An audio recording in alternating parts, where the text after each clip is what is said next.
Morning, Mikel. Just given the cup form, is this game almost a welcome distraction from what's happening in the league? And do you perhaps see it as a game that could kickstart your season again? Well, this is what we want to use it for, and as well because it's a competition that we want to try to win. We had two difficult opponents before that with Leicester and Liverpool. We managed to beat them both, and now we are playing at home, and we are one step closer to Wembley. So it's a really nice game for us to play because this is the type of game that we are looking for through the season. It's approaching a year in charge for you at the club. I'm sure you couldn't have imagined the position you'd be in the league at this stage. But is the job proving more difficult than perhaps you envisaged when you took it? Well, I could not think about a lot of challenges that we've been through this year for many different reasons, some internally at the club, some externally with the pandemic, and them as well with some results that we have picked up in the last few months in the Premier League. But probably as well, I could not imagine all the nice moments that we had when I stepped in and I knew the challenges that we were facing, that we're going through for a couple of years or more already. So yeah, some really positive highlights, and obviously now everything is looking a little bit more negative because of our form in the Premier League, obviously. I'm sure you're aware, Mikel, of all the talk from fans, from media, from pundits as well. You seem to be the subject and your future as well. From a personal perspective, are you feeling pressure from within the club, and what are they saying to you? No, within the club, everything I'm feeling is just support, encouragement, and total confidence that we're gonna get through this together.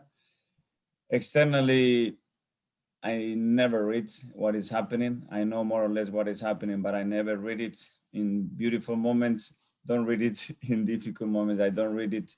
I just try to focus on the job and what I have to do. But obviously, a club of this stature deserves the best. And when it's not happening, everybody's going to question what is happening. And obviously, I'm the most responsible one in terms of results. So I have to accept that, obviously. It seems crazy to say, but some Arsenal fans are genuinely worried about relegation. Are you worried? Well, when you are in this position and we have the points that we have at the moment, you have to look and be careful because we haven't been a lot of time in this position. I think last year when I came in, we were in a very similar position, and the same talk was around the place. It's normal because we need to start picking up points and then forget about it and start to look on the table much further. But it's, I think it's a normal thing to do when you just look at the table and you get the conclusions pretty quickly.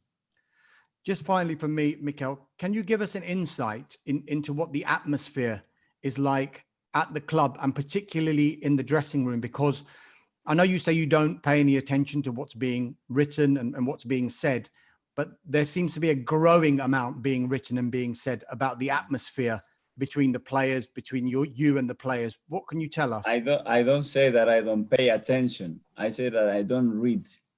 I do pay attention and I have to be aware, and I am aware about what is happening. That's part of my job. But what I'm saying is I don't read. If I start to read all the comments, whether they are positive or negative, it would drive me mad. And my suggestion to every player is exactly the same all the time. It happens with this social media as well, because you cannot control who is writing, what the intentions are. So it's, I think, very dangerous thing to do.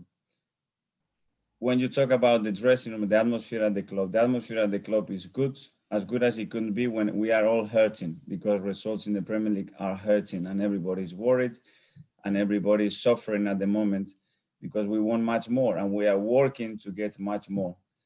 In the dressing room, when you are losing football matches, it's difficult because they suffer as well, because they care, because they want more, because the confidence level starts to go through, but the unity is there. Is that 100% unity around the club? It's impossible in any club, even when you win, because players that not participating is always more difficult. But when you look at the perspective, how we are losing football matches and how we are where we are, it's pretty incredible. because last year against Everton, we won the game with 25% chance of winning support of the stat. You win 3-2. Last weekend is 67% chance of winning any Premier League in history and 9% of losing, and you lose 3% against Burnley, and you lose 7% against the Spurs, and you lose. There is something else a part of that. It's not just the performance, it is something else that has to go our way, and at the moment it doesn't. Saying that, it doesn't care because you lose, and the only thing that cares is that you lose the football match, and this is what we hear. Thank you. Thanks, Dharmesh. Thank James from Talksport. Morning, Mikel. Hello. Mikel, have you got any good news for us from the injury point of view in terms of Pierre-Emerick Aubameyang? How long do you think he'll be out for? And then any other players that may come back into the fold tomorrow? Well, Auba, it's feeling much better. He was more positive yesterday than that the previous 2 days. He will have another scan the next few days, and we will see how quickly we can get him back on the team. But he knows how important it is for us, and he feels that responsibility, and he's trying his best to be fit as quick as possible. For the rest, I don't think we're going to have any news till today before training. You mentioned a few stats before then. At the weekend, it was 60% possession you had against Everton, but just 2 shots on target, and that includes Pepe's penalty. So what's going wrong? Is it a confidence point of view?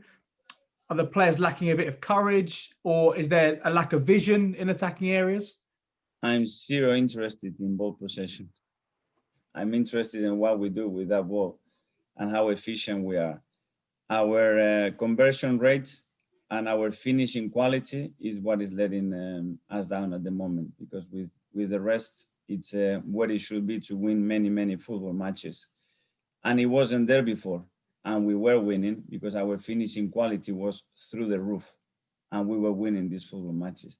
And at the end of the day, in football, both boxes makes the difference. If you don't make it right in your own one, and when you get into the opponents, you don't put that ball in the nets, is what at the end makes results go one way or the other.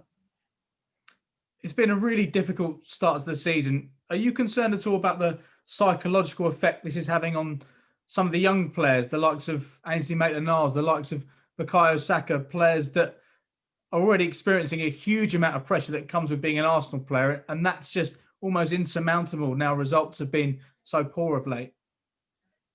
It's part of what they have to do and what they have to go through to become a really important players for this football club. You have to see how people react around them in difficult moments. They have to experience themselves to get through these difficult moments and how they're going to handle that pressure. If they are able to do that, they have to handle good moments and how they handle that to continue performing at the level that is required here. So it's another experience for them. And I must say that they've been much more mature, responsible, and efficient than I was expecting. So in my opinion, they are doing really well. And just finally from me, Mikel, obviously you spent a number of years at Man City working under Pep Guardiola. How does the pressure compare to being one of the coaches, the number 2, to being the number 1 here at Arsenal? Well, it's different because at the end, the decision making is completely down to you. And you are in the spotlight when things are going well and when things are not going well.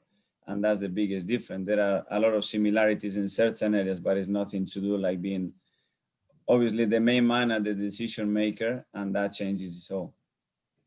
Brilliant. Thanks for your time. Thanks to you. James. Mark at the Press Association. Morning, Mikel. Hi, Mark. We all saw what a lift the FA Cup win gave the club last season, despite the Premier League campaign and finishing 8th. Given what's happening in the league at the moment, would going all the way in the Carabao Cup be enough for you and the club this season?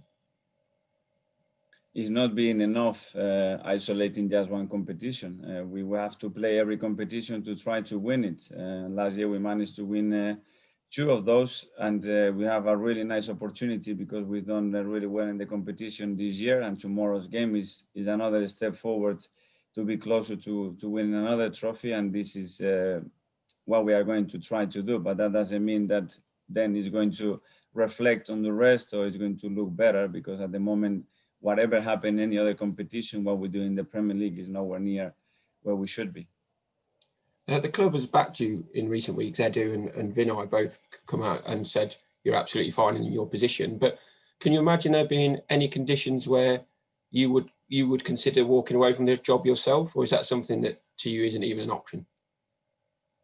I don't like to think about those steps because I'm going to be thinking in a negative way, and I cannot do that. At the moment, I have to try to be as positive as I can, believe in what we're doing, try to modify things to make it work it better, and stay strong. We're going through a lot of difficulties. Last thing we want to be thinking is a lot of more problems coming up in the next few months. I'm not in that state of mind. I know the responsibility that I have and why I am here. And I think everybody knows as well from a few months ago that this wasn't going to get resolved really quickly. So I think that's the consciousness of everybody at the club. Gabriel Martinelli been out injured for a long time, but came back off the bench on Saturday. There's been a huge clamour from fans for him to almost be the saviour of your season. But they have to be more realistic, don't they? Because he's a young player who needs a lot more time to regain full fitness and everything. And we cannot put Gabi that pressure on his shoulders. I don't think it's fair for him. He brings that enthusiasm that the fans can see because he's got something special. He's got a special energy every time he steps on that field. But remember that Gabi, what he's done in the Premier League, the time that he's been for us, is very limited, and let him develop like we are doing with many other young kids that we have here. Is it the current situation with results and the goal scoring issues that you've had? I know you've talked about at length, but when you've got a player like Martinelli coming back, it does make it harder for him. There is a bit more pressure on him because of that. It's hard. It would have been a lot easier for you to drop him into a winning team, wouldn't it? But now there is that pressure building up to see if you can change things. Yes, but again, Mark, the same with many other young players that are taking probably more responsibility that they should do in this moment. But it's the squad that we have at the moment and what we have to manage, and they have to try to do their best. But I don't think it's fair to put now all the pressure on them as well. Thanks, Mikel. Thank you. Nick Callow from Haters. Yeah, morning, Mikel. You were saying that Aubameyang's got to have a scan, so presumably he's definitely out of this match. And would you have played your Europa League Cup side in this game anyway? Well, let's see how the boys are today. Auba is not fit for tomorrow, that's for sure. He won't be playing tomorrow.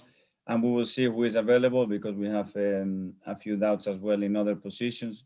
But we want to get obviously a very competitive team because we know the level of City and we want to win the game tomorrow. So far as you're aware, are players such as Reece Nelson and Flo Balogun available to be in the squad or on the bench? Or it's a possibility. Possibility, okay. You mentioned earlier about being a player in these situations and players getting upset all the time. You can never have 100% unity. What were you like as a player when things weren't going in the club's favour? I like to look around me, whether it's a staff, coach, players, and I want to see fighters. Normally when that happens, you have two types of people, fighters and victims. You just need fighters. You don't want any victims. Victims bring excuses, bring negativity, and they start to blame anything that is happening around them or that is not going for them. But what you need is just people who fight, people who contribute, and people are ready to give everything to the cause in these moments. You discussed before, just a final question about still learning as a manager, obviously, because it's only been 1 year, but you have been in that assistant's role. You've got 3 assistant managers technically on your staff. Who do you turn to? Do you have meetings with the 3 of them to discuss plans? How does that work? Yes, I have a lot of different people with different backgrounds, some of them with huge experience, more than 25 years in this league, with different managers that they've been through almost everything in football. And I think it's very important to complement my skills and the things that I haven't been through because it's very much needed. But I believe you, even they've been here 25 years in this Premier League, some of the things that we have experienced in the last year, they've never been through still, because it's the most weird and uncommon year in history. But they are really useful and really important for me, Nick. So the dynamic, do you say to them, look, if you think I'm doing something wrong or you think I could do something better, please tell me? I am very harsh on myself, believe me. And we have a really open relationship and discussions to evaluate everything that we are doing constantly. What can we change? What can we alter? The things that are working, how can we maintain them? How can we give players a lift? How can we be more stable in the club? It's a lot of things that we discuss all the time, not only with them, but the same relationship I have with Edu, the same with the board and members of the staff here, that we are constantly, this is not about a man making all decisions, it's about how we can make this function better. Okay, cheers. Thanks, Thanks Nick. for your time. Good luck tomorrow. Thank you. We move on to embargo 10.